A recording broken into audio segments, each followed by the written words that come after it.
Salam jumpa pecinta catur dan selamat datang kembali di Catur Talk Indonesia. Teman-teman, ini adalah permintaan dari sahabat kita melalui kolom komentar, yaitu permainan Mikhail Tal menghadapi Viswatanan Anand. Dan ini adalah satu-satunya permainan mereka, teman-teman, di mana pada saat itu Viswatanan Anand berumur 20 tahun, sedangkan Mikhail Tal sudah cukup tua. Dan permainan ini berlangsung di Prancis 1989. Penasaran bagaimana permainannya? Tetap di Catur Talk Indonesia.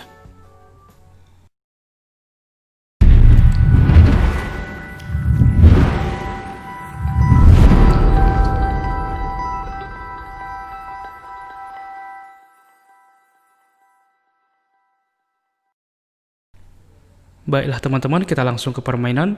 Di sini Mikhail Tal sebagai putih memulai langkah dengan pion ke C4 pembukaan Inggris, pion ke C5 dengan pembukaan simetris, kuda ke F3, kuda ke C6, kuda ke C3, dan di sini kuda ke D4.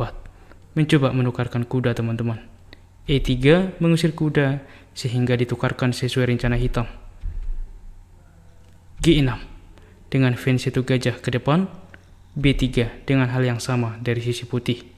Gajah ke G7, gajah ke B2, D6. G3 fence 1 gajah dan juga menyerang ke sayap benteng ke depan sehingga benteng ke B8 dengan rencana mengaktifkan pion file B. Gajah ke G2 dan persiapan rokade, kuda ke H6 dengan persiapan rokade dan juga mengancam menteri ke depan sehingga menteri menyelamatkan diri terlebih dahulu ke D1, maka hitam rokade, begitupun dengan putih. Permainan berlanjut dengan gajah ke D7. A4 mengontrol petak penting, B5, gajah ke C6. Mencoba menukarkan gajah. D4 mencoba menukarkan pion atau tidak. Akan memajukan pion dan jelas gajah hitam tidak aktif ke depan sehingga terlebih dahulu gajah menukarkan gajah dan barulah benteng ke C8 untuk mensupport pion ke depan. Menteri ke D3, pion memukul pion, dipukul kembali oleh putih tentunya, kuda ke F5. Dan lihat teman-teman, dan langsung mengancam pion ke depan. D5, menteri ke B6. Lagi-lagi mengancam pion dan putih atau Tal mengantisipasi langkah tersebut dengan kuda ke D1. Sekaligus juga membuka menteri untuk melindungi pion dan juga kuda melindungi gajah. Gajah menukarkan gajah dan E5. Dan di sini terpaksa putih harus memukul dengan en passant. Dan keuntungan bagi hitam ialah bahwa pion pusat saling berkesinambungan dan juga menguasai petak pusat, teman-teman. Benteng A ke D1 mencoba untuk mensupport menteri ke depan dengan rencana untuk memajukan pion mengancam kuda, di mana kuda ini sebagai defender pion. Benteng ke F6 mencoba untuk menumpuk benteng, teman-teman, karena apabila di sini langsung G4, maka inilah yang dipancing oleh Anand, teman-teman. Kuda ke H4 skak, raja ke G7, maka menteri ke C6. Ada ancaman skak mat. Langkah terbaik ialah menteri ke G3, maka kuda ke F3 skak. Maka kita lihat, teman-teman, raja ke H1, open skak, maka benteng pun akan hilang, teman-teman. Dan untuk itulah di posisi ini jelas secara kualitas benteng lebih kuat dari kuda. Kita kembali ke partai aslinya. Sehingga di posisi ini Tal terlebih dahulu dengan benteng ke D2 mencoba untuk menumpuk benteng ke depan dan juga langkah benteng bertujuan untuk melindungi pion F2. E5, menteri ke D5 skak. Raja berpindah ke G7, menteri ke B5. Mencoba menukarkan menteri. Menteri ke C7 tidak menerima. C5. Lagi-lagi menawarkan bagi hitam untuk menukarkan pion. Dan di sini menteri memukul pion, teman-teman. Karena apabila di sini pion memukul pion, maka cukup berbahaya ya, di mana benteng dapat melakukan skak dan jelas menteri akan hilang. Oleh karena itulah teman-teman, di sini menteri memukul pion dan mencoba menawarkan pertukaran. Dan di sini putih memukul pion kembali dan melakukan skak. Benteng menutup, menteri ke D5. Lagi-lagi menawarkan pertukaran, teman-teman. Dan di sini Anan belum menerima. Karena apabila di sini langsung diterima oleh Anan, maka cukup bagus juga sebenarnya yang juga direkomendasikan teman-teman. Kuda berpindah ke C4, maka jelas benteng akan memukul pion. Benteng ke D1 memperkuat tekanan, maka akan terjadi pertukaran teman-teman. Dan jelas di posisi ini komputer pun menunjukkan hitam maupun putih masih sama-sama sebanding. Dan untuk itulah kita kembali ke partai aslinya. Anan memainkan dengan menteri ke B4, menekan pion atau benteng ke depan. Benteng ke D1, benteng ke C5 mengancam menteri. Menteri ke A8 mengancam pion sehingga menteri memukul pion. Di posisi ini apabila menteri langsung memukul pion melakukan skak, maka ini cukup fatal. Benteng menutup, menteri ke A6. Maka Anan punya langkah jenius, yaitu dengan kuda ke D4 teman-teman. Dan lihat sangat berbahaya ancaman dari pisutan Anan ke depan. Menteri ke D3 misalkan sebagai defender, maka menteri ke D5 skak. Dan kemanapun raja melangkah akan sangat berbahaya.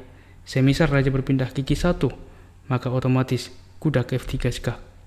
Dan jelas di posisi ini akan terjadi windmill teman-teman. Dan jelas di posisi ini hitam sangat unggul. Dan apabila di posisi ini langsung ke F1, maka jelas menteri ke H1 skakmat ya. Dan untuk itulah teman-teman, di dalam posisi ini menteri tidak memukul pion teman-teman, melainkan kuda ke D3 mengancam benteng. Benteng ke C2 lagi-lagi menawarkan pertukaran. Menteri ke E4 menambah pertahanan terhadap kuda. Benteng ke C4 mengancam menteri. Menteri ke D5 memaku benteng. Di posisi ini ada langkah yang cukup bagus yang juga direkomendasikan oleh komputer, yaitu dengan kuda ke H4 skak, di mana semisal pion memukul maka akan terjadi open. Dan di sini dengan tempo skak, menteri akan memukul menteri teman-teman. Dan jelas hitam lebih baik. Dan apabila di posisi ini raja berpindah ke F1, maka kuda ke F3. Dan jelas di sini benteng akan hilang teman-teman. Karena apabila benteng menyelamatkan diri, maka menteri akan memukul benteng. Namun rupanya Anan memilih langkah yang berbeda. Ia memainkan menteri ke C3. Benteng ke B2 mencoba untuk melakukan skak ke depan. Benteng ke D4 mengancam menteri. Benteng ke B7 sesuai rencana pertama-tama melakukan skak. Raja ke H6, menteri ke B5 menjaga kuda. Maka coba teman-teman, ini adalah posisi kritikal di dalam permainan ini. Anda pause video ini, temukan langkah terbaik hitam di posisi seperti ini.